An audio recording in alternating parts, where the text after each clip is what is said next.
When will the end of this age and the second coming of Christ be? Are our days the last? Is there any reliable sign that we are living in the last days? Yes. All the signs of the last days are being fulfilled exactly. 5 seals of the apocalypse have been opened. The riders under the names Antichrist, war, famine, death and hell gallop around the planet. People are being killed on earth for believing in Christ. The 6th seal of the apocalypse is preparing to be opened, which will lead to a global collapse. But there is one very important sign that Jesus Christ spoke about, as well as the prophets before him. A sign confirming that our days are the last and soon Christ will come for the second time. This is the restoration of Israel's statehood in 1948. While on earth, Christ foretold the fall of Israel, the destruction of the Jerusalem temple, and the expulsion of the Jews. In 70 AD, Jerusalem was destroyed by Roman troops. Israel ceased to exist, and the Jews scattered throughout the world. The exile continued until our times. Jesus said that Jerusalem would be trampled on by the Gentiles until the times of the Gentiles were fulfilled. In 1948, the Jewish state was proclaimed. Jerusalem ceased to belong to the Palestinian Arabs and became the sole capital of Israel. In the official political sense, Jerusalem is not trampled on by the Gentiles. Christ prophesied that when the fig tree, the symbol of Israel, blossoms, then the time of his coming is near. The proclamation of the State of Israel in 1948 and the return of the Jews to their homeland is the starting point for the approach of the second coming of Christ and the end of this age. Jesus says that this generation will certainly not pass away until all these things have happened. What kind of generation is this, during whose lifetime Christ will come and the end of this world will be? This is the generation of those who saw the creation of the State of Israel. The Bible speaks of a generation of people, and according to the book of Psalms, the life expectancy of one generation is 70 to 80 years. If you add 70 to 80 years to the date of the formation of the State of Israel, then you get 2018, 2028. In the book of Genesis, it's also written, their days will be 120 years. If you add 120 years to the date of the formation of the State Israel, it will turn out to be 2068.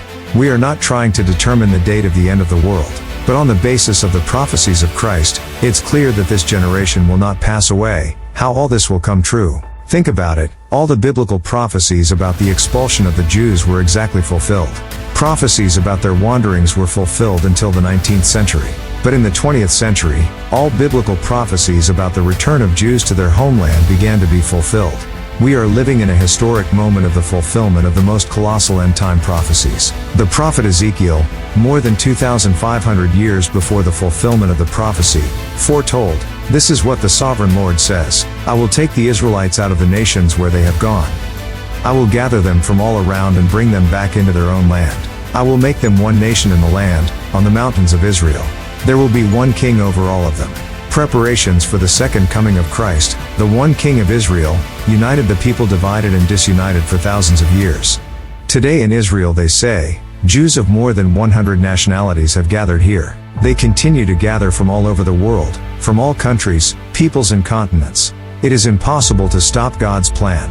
The prophet Isaiah prophesied 2,600 years before the fulfillment of the prophecy. Who has ever heard of such things? Who has ever seen things like this? Can a country be born in a day or a nation be brought forth in a moment? Yet no sooner is Zion in labor than she gives birth to her children.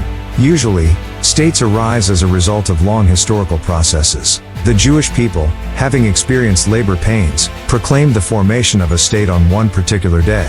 Newborn Israel experienced the most rapid demographic growth from 600,000 to 1,400,000 people in 3 years. From the very first day of its existence, Israel was forced to defend itself against its powerful neighbors. To the surprise of the military experts of the leading powers, Israel turned out to be the undisputed winner in all wars on its territory, despite the forces of the opponents. During the Six-Day War in 1967, Jerusalem was liberated. The words of the prophet Jeremiah, spoken 2,500 years before their fulfillment, came true. Hear the word of the Lord, you nations, proclaim it in distant coastlands. He who scattered Israel will gather them and will watch over his flock like a shepherd. The hope of a century has become history. Christ will return after the foretold restoration takes place. The prophet Hosea for 2,700 years predicted the reunion of the people, which should take place before the return of the Messiah. The people of Judah and the people of Israel will come together. They will appoint one leader and will come up out of the land, for great will be the day of Jezreel. The fulfillment of the prophecies is the main evidence that the end of times is very close, and the kingdom of the Messiah is already on the horizon. What should we do in anticipation of these events? We need to be the bride of Jesus Christ, His church for which He will return to take her to heaven. The church is not a museum, it's living people who tell the whole world the good news about the eternal King and His kingdom. Test yourself today. Are you alive or dead? The living preach to the world about the coming King and are waiting for His return.